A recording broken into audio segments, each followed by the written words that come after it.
rumah sendiri? Bangun kembali. Bangun kembali sudah. Kembali semula. Iya, kita tidak punya salah. Nenek Elina minta rumah dan barangnya dikembalikan usai dibongkar paksa. Nenek Elina Wijajanti 80 tahun, berharap Samuel Ardi Kristanto dan M. Yasin dihukum sesuai perbuatannya usai mengusir dan membongkar paksa rumahnya di Jalan Duku Kukan, Surabaya. Lewat kuasa hukumnya, Wellem Mintarja menyampaikan terima kasih kepada Polda Jatim yang bergerak cepat menangkap dan menetapkan pelaku pengrusakan rumah Nenek Elina. Bu Elina juga menyampaikan terima kasih ke Polda Jatim karena mereka berdua, Samuel dan Yasin, dijadikan tersangka dan ditahan, kata Samuel dilansir YouTube Kompas TV, Selasa, 30 Desember 2025.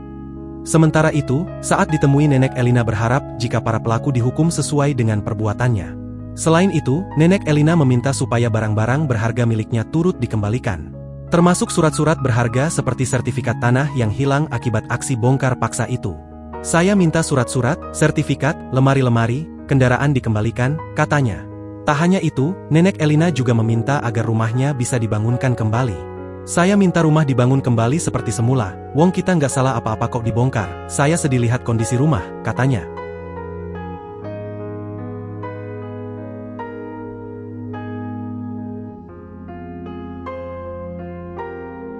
Download Tribun X sekarang, menghadirkan lokal menjadi Indonesia.